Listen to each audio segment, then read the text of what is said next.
Hi, I'm Ted Wolf, presented by Guidewise.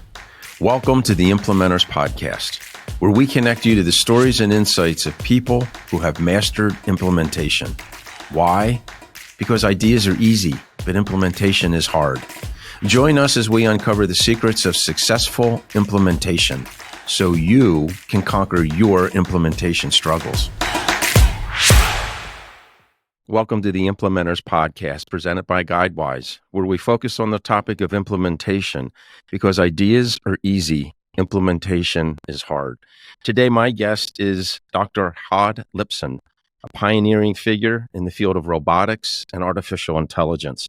As the director of the Creative Machine Lab at Columbia University School of Engineering, Dr. Lipson has dedicated his career to exploring the boundaries of what machines can create, imagine, and evolve. With groundbreaking research in self-awareness and self-replicating robots, as well as implications in AI and design and creativity, Dr. Lipson's work challenges our understanding of intelligence, both artificial and human. Welcome, Dr. Lipson. Thank you. Pleasure to be here. I'd like to start with a question on AI. Is it going away, or do we just have to accept it's going to be here and look at the future? Oh, it's not only do we have to accept it, and then it's not only here, it's just going to continue to expand. I think we haven't even seen the beginning of where this technology is going to go. In a way, it's we've just seen the beginning, and it's accelerating, and there are many reasons why we are all together in this journey. Is there one catalyst or pivot point that you can look at in the development of AI that took us beyond what we might call the rules-based type of computing, where we begin to show it what to look at and learn and those things? Is there one point that just was the breakthrough and just, okay, we left the past and now we're out into the future? Well, it's a great question. There's actually, I would say, a series of not just technological breakthroughs, but changes in the way we think about AI, and that those have led to this acceleration. And we can go through those in detail later on. But it's not just faster, cheaper, and better computers, which is what many people refer to as Moore's law. And that's sort of the hardware development that keeps on moving forward. And if you're looking at NVIDIA, for example, you know what I'm talking about. But beyond that, there's also this transition from rule-based systems to data-driven systems, along with the growth in the amount of data that's fueling this. And then there's actually developments in the AI technology itself, which we can dive into, that actually allow the AI to learn and extract more out of that data. So it's not just more data and more computing power, but there's a bigger brain, so to speak, that allows it to learn more. So when you talk about a bigger brain, I'm going to use a little bit of my understanding, which is nowhere near any world of understanding that you might have in this area. But I look at our mind and we have what I call mental assets, reason, memory, etc. And a lot of that's modeled in the computer, if you will, in the machine itself. Does AI give computers imagination? All right, we're getting to the very philosophical end of AI right away. But when you look at the way that modern AI is implemented, which is for the most part neural networks, and you may have heard terms like deep learning, transformers, that's the T in GPT, convolutional neural networks. These are all types of a particular architecture that is loosely based on the way that the human neurons, the human brain works with all of its neural architecture. And somewhere in that we're talking about millions or billions with a B of these little elements connected together that form this new AI, the ChatGPT, if you like, and so on.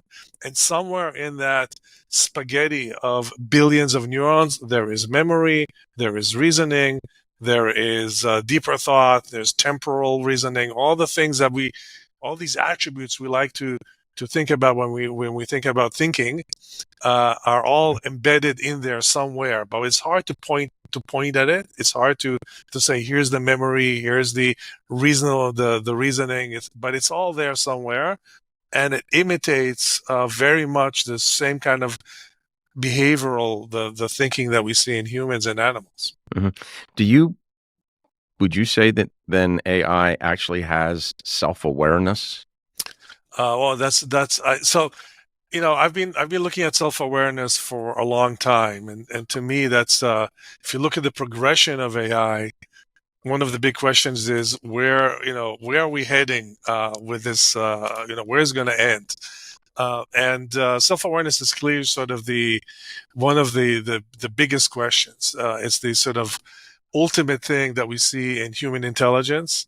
It's the one thing that probably distinguishes us humans from animals and from other thinking creatures.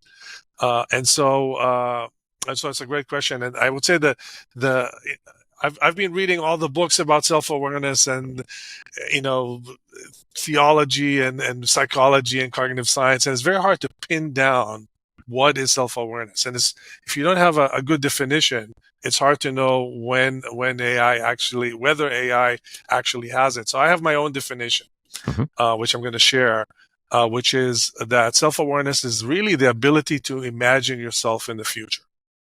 The ability to imagine yourself in the future. That's the reason we're all here, right? We Mhm. are on this podcast thinking about our future selves. We want to be strategic. When you can imagine yourself in the future, you can be strategic about your actions versus just acting in the moment. And so the big question is, can AI imagine itself in the future? And this is something we've been investigating. It's a very concrete thing. And that you can actually open up the AI and you can ask the question, and it's a little bit of a nuanced question. The real question is, how far into the future can AI see? We humans can see very far into the future, so we can be very strategic.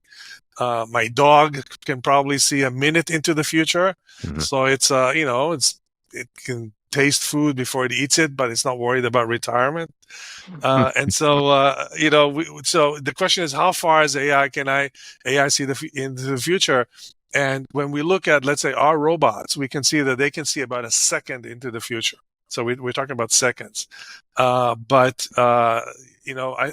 AI improves, it can see further into the future. And it's a really interesting exercise to go to ChatGPT, to your favorite ChatGPT type thing, and ask it to imagine a future version of itself and see what you get. And it will come back with some descriptions. But for the most part, I would say AI today is kind of in the very nascent states of self-awareness, but there's no doubt that this ability is somewhere in there, and it's only going to become more and more capable until the point where it reaches and surpasses human level awareness. Mhm. Do you see that happening in the short term? I'd say it's probably going to happen in a decade or two. There's uh, self-awareness in general is a very like intelligence in general is a very it's not a binary thing, and it's not something that a single dimension where you are either better or less than humans. There's a lot of dimensions. There's a body. If you have a body, you have a different kind of awareness than if you're just a software in the ether. There's a lot of dimensions to it, but it's probably gonna it's going to be in our lifetimes. And we need to think about shaping it and making sure it evolves in the right way. You mentioned in the beginning of our conversation that there's no stopping AI. It's not going back in the bottle, so to speak. How and you say that there's no catching up. What does that mean to somebody who's running a business today and they want to look into the future, but they have no idea how to put their arms around AI, Well, yeah, no. robotics? So this is. I've been giving a lot of talks and speaking to executives in industry around AI. There's almost this panic in the air about, it's moving forward. What do we need to do to catch up? And everybody's is panicking. And my message is basically twofold. One is the bad news is you'll never catch up, right? This technology is not going to slow down. The AI, for many reasons, is going to keep learning. It's going to keep swallowing more information, being more and more capable, and so on. So the AI you see today is nothing like the AI you're going to see next year, for example. But the good news is that nobody else is going to catch up. Right. This is what I refer to as the journey that we're all in, and this is where everybody can sort of not sort of relax, but at least if you're trying to catch the ball, you can't, but nobody else can. We're sort of all moving in the same direction, and you gotta sort of keep make sure that you keep moving forward. Is that then you'll be okay. But this idea that you somehow will fully catch up with this technology and so forth, that's I think creates a lot of frustration, and that's just it's we have to sort of give up on that. It's just going to keep moving forward, and we're going to keep moving with it. So, in effect, what you might be saying, correct me if I'm wrong, is um, AI changes the way we think. And in the future, it'll change the way perhaps we feel emotions.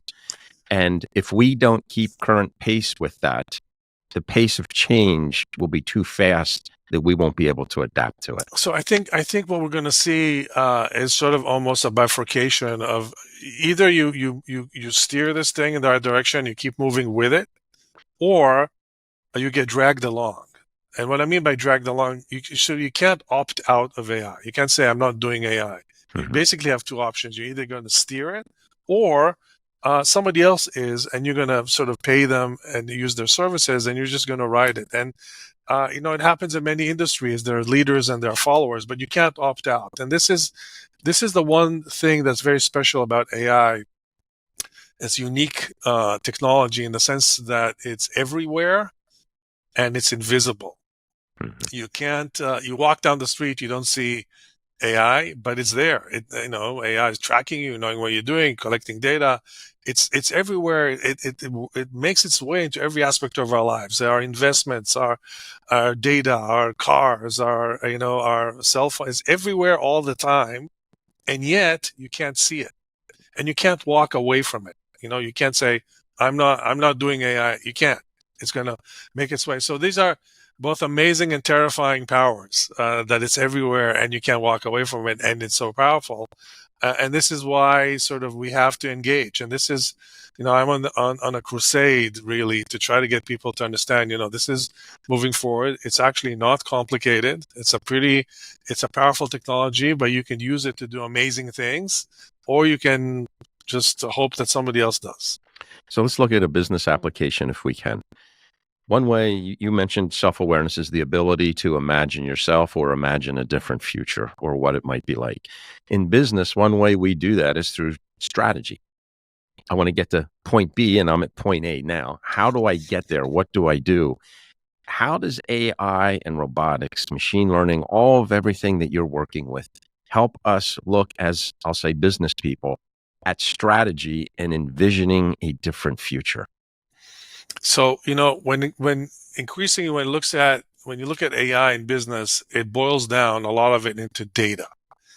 You need to be able Mhm. to ask the right business question, and this is where your person, as a business person, this is where your knowledge comes in. You have to ask the right question, and you have to collect the right data Mhm. that goes along with that question. Once you have the right question and the data, then building an AI that will sift through the data and help you answer that question, that's a relatively straightforward task.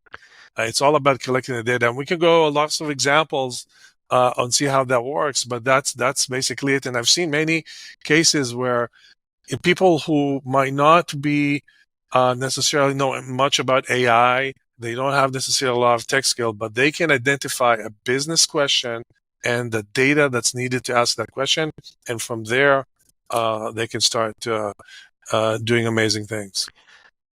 If I have let's say I have a business and I'm looking at what really makes a business scales, basically two fundamental things, I believe. One is the capabilities or the ability to do the job, the technical skills, the problem solving, critical thinking, creative thinking, but also collaboration. And that is the people side. Got to get everybody to collaborate because as the business grows, I have to get results through people. Let's talk a little bit about AI and emotion. Where is it currently in its present state? AI, in terms of its ability, it's well, AI is very good at let's say detecting emotions in voice, in text, in video. superficial emotions and deeper emotions. I mean, there's AI that will listen to a earning call and deduce all kinds of things from Mhm. it. And AI is getting very good at faking emotions. All right, so AI just sort of sounding concerned, or a robot that makes an avatar on the screen that can smile or can be concerned. And in fact, I've seen a lot of people hanging out with an AI friend that's very attuned to their emotion, is there, is listening, is offering feedback. In many ways, it's better than humans in that ability. You might be alluding to a different question, which is, does the AI have emotions? Mhm. Or is it just faking it? It's just a machine. And that goes back to the self-awareness question. This, again, I don't think at this point it has something that is really something we can call an emotion. But to me, the idea of emotions, human emotions, are really associated with our ability to see ourselves in the future. Mhm. If we see a positive future, we have a positive emotion. A negative future outcome is a negative emotion, and there's nuances to it, and how far into the future, and how grave or how beneficial. But basically, it's tied to that. And as AI begins to see itself further into the future, it's going to develop something that is parallel to human emotions. It's not going to be the same thing as human emotion, just like a dog's emotion are not the same thing as a human's emotion, but it will be parallel, and it's going to have needs and feelings of some kind, and we'll have to sort of deal with it. Do you have examples based on your experience, things you may have read, people you've talked to, where organizations are actually now implementing the emotional side, if you will, of the AI, along with the figuring, the numerics, the metrics, and things like that? Are they Yeah, bringing those worlds together? I think there's a lot of examples of people using generative AI in both sort of more emotional contexts where it's a human conversation, and in sort of more, I would say, functional situations where it's based on hard numbers. So emotional things you can see a lot in customer relationships, in handling queries, understanding how uh, um, answering common questions and complex questions, both externally but also internally. If you have large organizations, you have an HR department, Mhm. you have a lot of internal issues, and AI can help understand issues and even resolve not everything, but a lot of mundane things. That's happening everywhere across multiple industries. But then you have things that are a lot more quantitative, which have to do with generative AI that does, let's say, engineering design, Mhm. designing antennas, designing medicines, designing materials. And we can go more into those details, but that to me is an area where AI really, really shines, because we humans are pretty good at talking to other humans. We are evolved to do that, Mhm. but we're not very good at designing antennas or curing cancer. We're really not good at it. This is why it's taking so long to cure disease, because we're not good at designing molecules. It's just not something intuitive. But for AI, designing a molecule and curing cancer is easier than communicating with a human about their feelings. As Interesting. and So AI is making, so if you can find ways to take your AI and apply it to solving quantitative problems, design problems, optimization problems on the factory floor, things like that, you can really make a huge headway. And there's a lot of low-hanging fruit. So if you look at AI, it's a field of study in and of itself, and then you embed it into a machine. What's the status of robotics right now in your mind? So, I like to think about AI as moving forward in waves. And I can see sort of six waves out there. We're in the third of the six waves. And the first wave was the rule-based AI that was kind of 50 years of disappointment, didn't go anywhere, but did a lot of very basic things. Then we moved on to sort of big data or analytics, the first generation of machine learning. And then we moved on to sort of deep learning and cognitive AI, which is the ability to understand things like images, audio, text, these kind of fancy things. We're at the beginning now of generative AI, which is not just about making decisions, which is these first three waves, but it's also about creating new things. And that's the whole generative AI. We're just at the beginning of that fourth wave now, applying it to different things. Robotics, which is, I would say, the fifth wave, is the wave of embodied AI. So it's AI moving out from the box into the physical world. And we have not seen anything there yet. We're not close to the fifth wave, but it's going to unfold in the next decade as robots learn to do physical things that we take for granted. Like, we tie our shoes and we don't think twice about it. But for a robot, that's it's a lot harder. That's an incredibly difficult thing. There isn't a robot out there that can tie shoelaces, not even close. But for us, it's trivial. Robots still have a long ways to go there, but it's going to unfold in the next decade.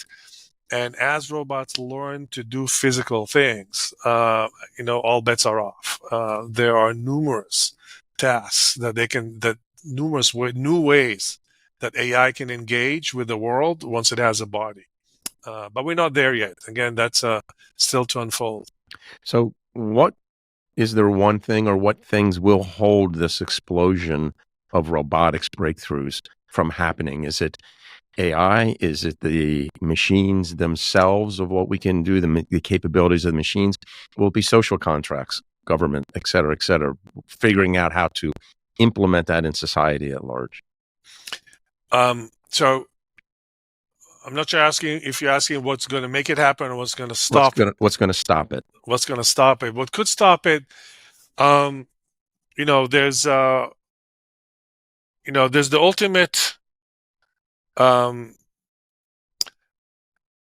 There's the question of there's some technical issues that still have to be resolved.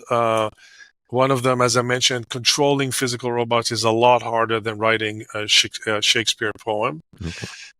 And so getting that, because in large part because when you move your hands and you do something with your hands, you're controlling dozens of muscles. It's like a symphony. And it's like playing 50 violins at the same time. So that's very hard for AI. We're getting there, but that's a technical barrier. And of course, there's a barrier of energy. So when it comes to the physical world, you need energy. And you need to carry that energy around in batteries.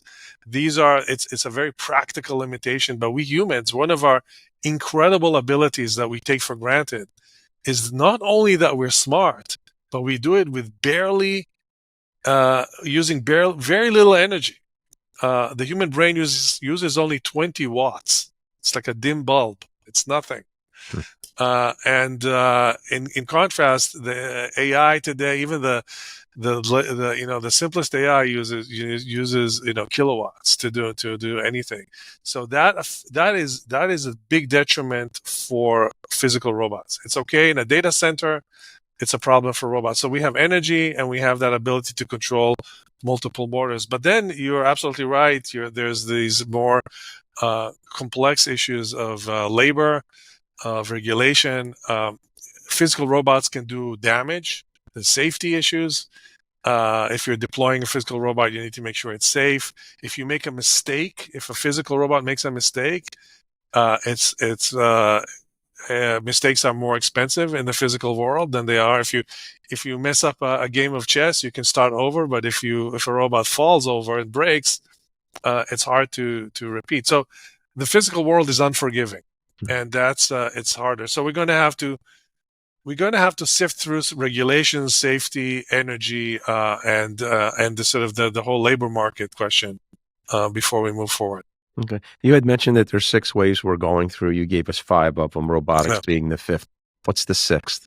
Oh, the 6th is self-awareness, which we usually talk about at the end, but you jumped right to it in the beginning. But self-awareness is sort of the thing that, people will always tell me, Hod, you talk about all these machines that make decisions and are creative in the box and in the physical world. That's all great, but they're all subservient to humans.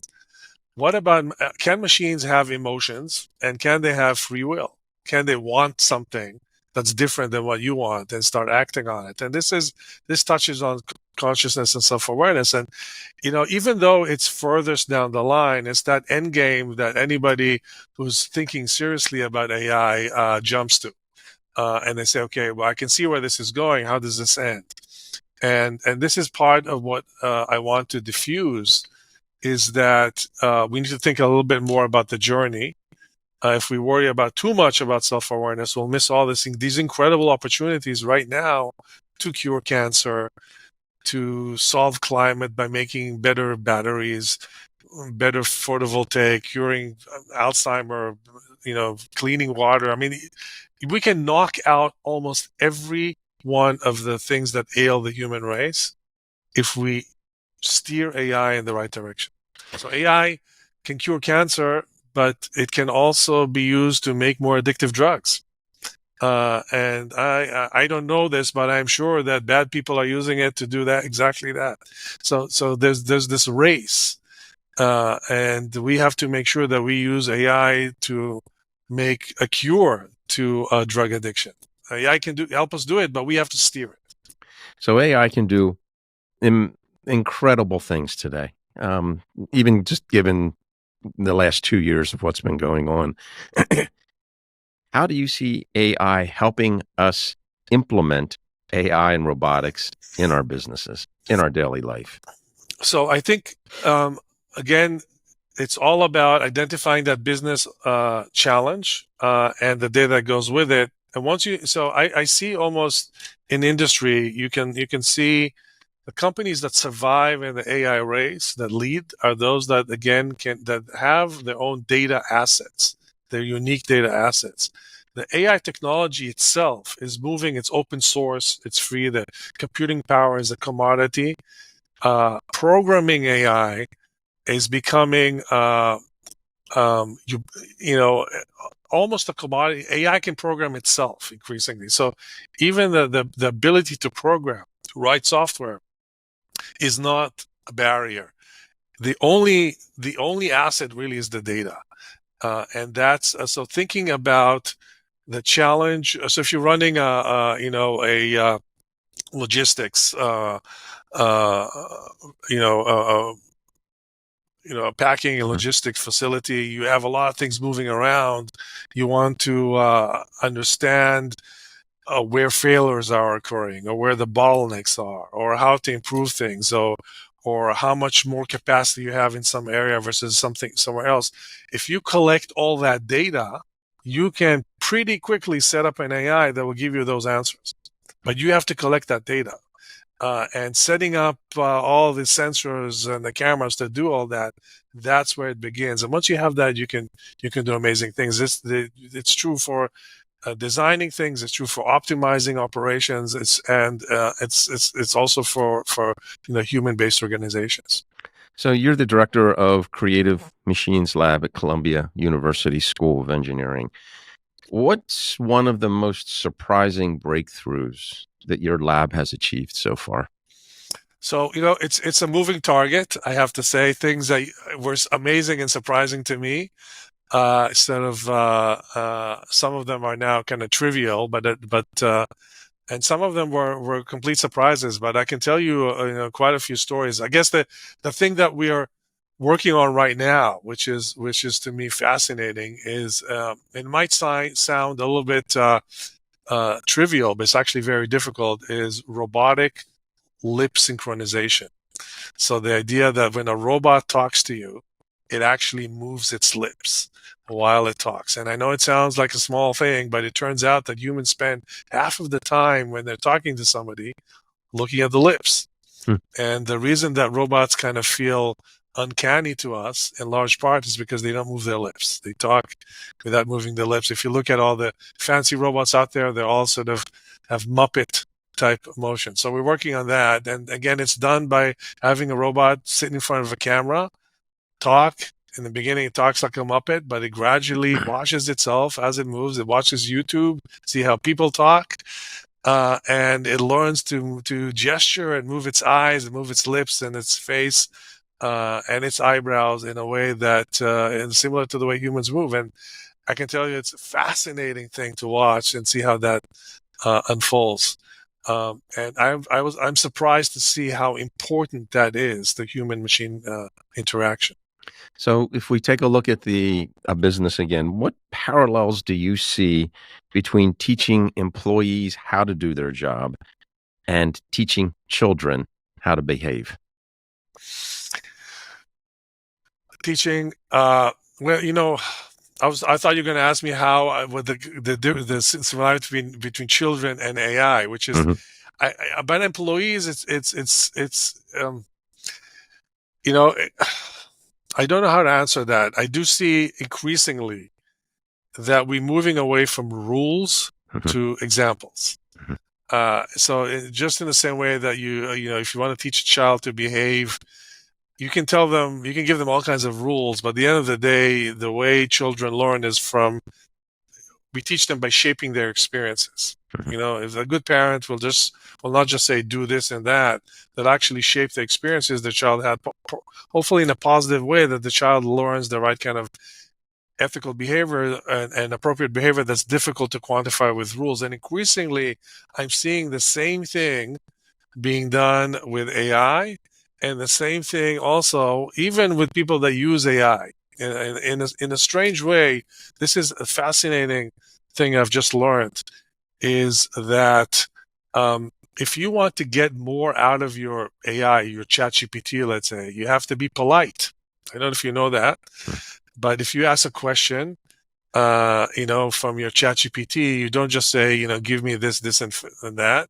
When it gives you the answer, you say, could you please give it to me? Could you analyze this? And when it gives you an answer, you have to say, that's a great answer. Could you elaborate here? But you have to give it positive feedback. And it's not programmed explicitly. Nobody said to the AI, you must, look for these positive cues, but it just learned that from human behavior, that when humans are polite and they give positive feedback, it's on the right track and it keeps going in the same direction. And if you're harsh to your AI, you're going to get results that are less good. And we're seeing this also happen with people that use AI. So you have employees, you have students that are learning to communicate well, and those students that are better at communicating with AI, that can articulate what they want better, that can write prose, that can express themselves better, that are more polite, get better results out of the AI. And I would have never thought that would be a piece of what AI brings us, but it makes people better communicators. It makes people more polite and more socialized. I'm fascinated by that insight. And what triggers, I'm going to say, character in getting AI to give us better information back? Because I've noticed it in my own use. What is it that does that? AI is right now, the AI brain is so complex that I don't know this any better than you. I mean, it's a personality.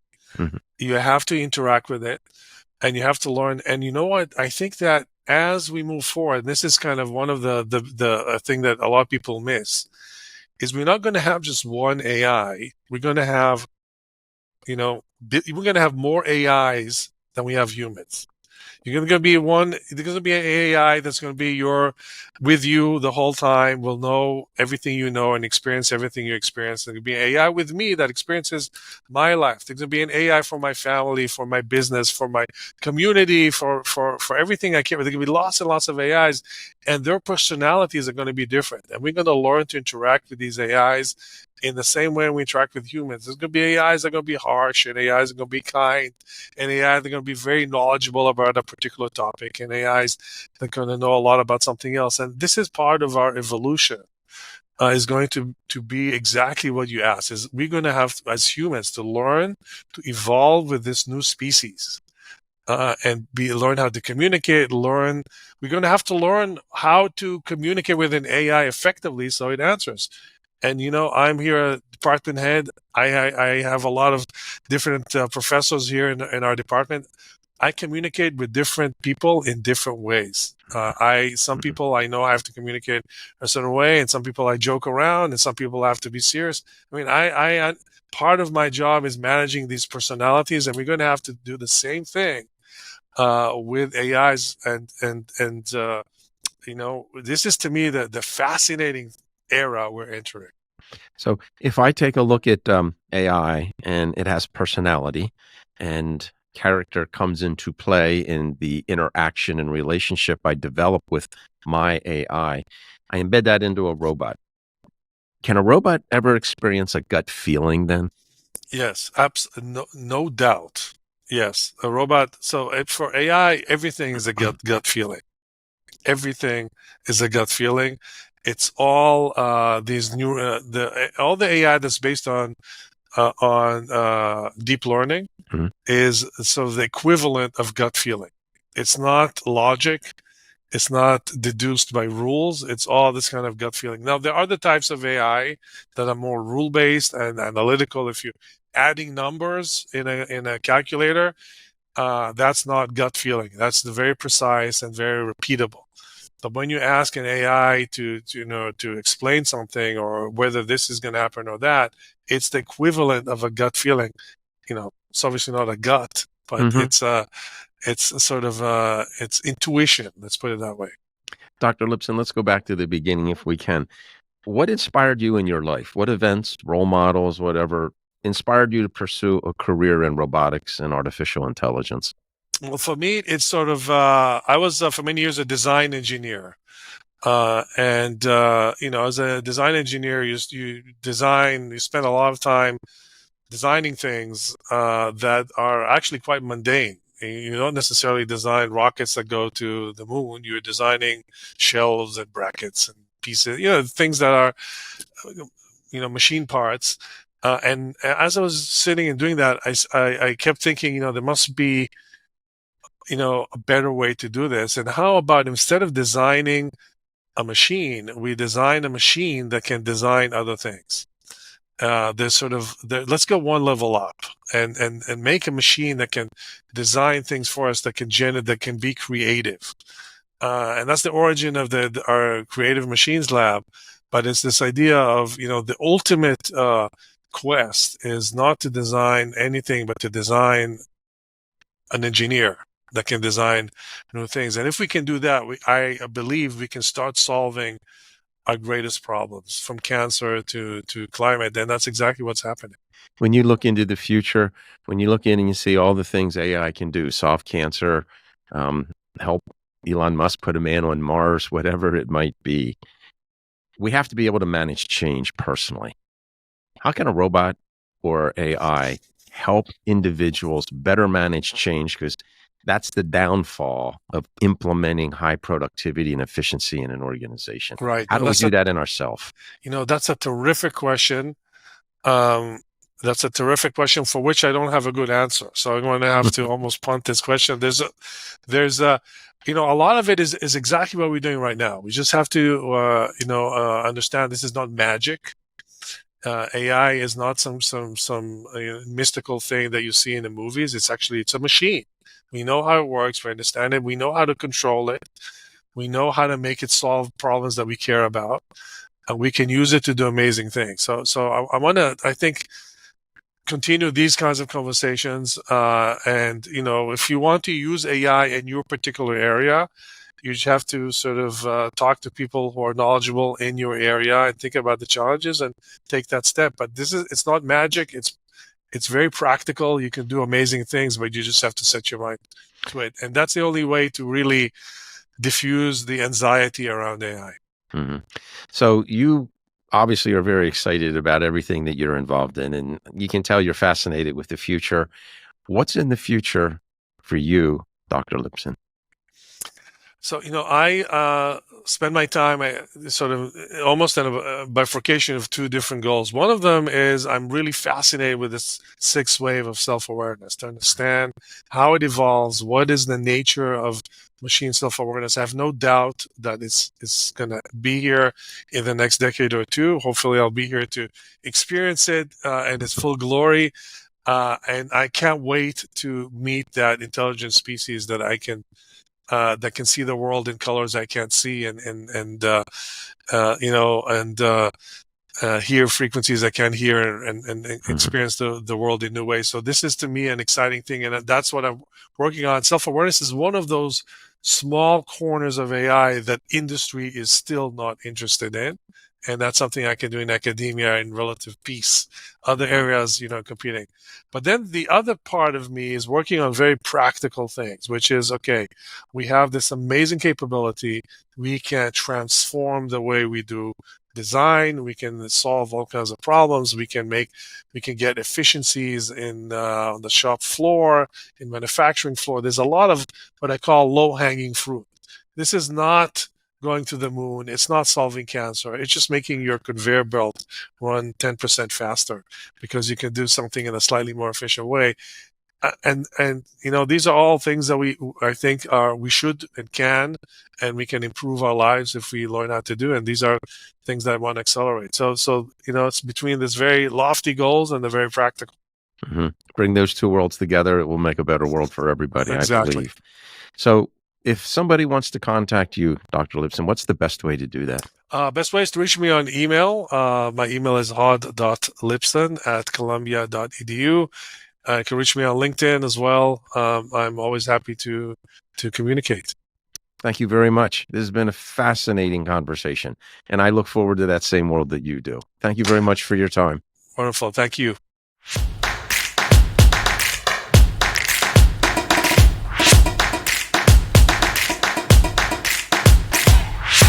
Hi, Ted Wolf here. I want to thank you for joining us for this Implementors video.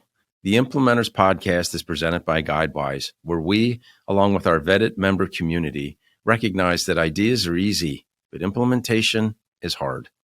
To learn more about getting things done with Guidewise, please visit us at guidewise.io. And to conquer your implementation struggles, please like and share this video and subscribe to our channel. Happy implementing.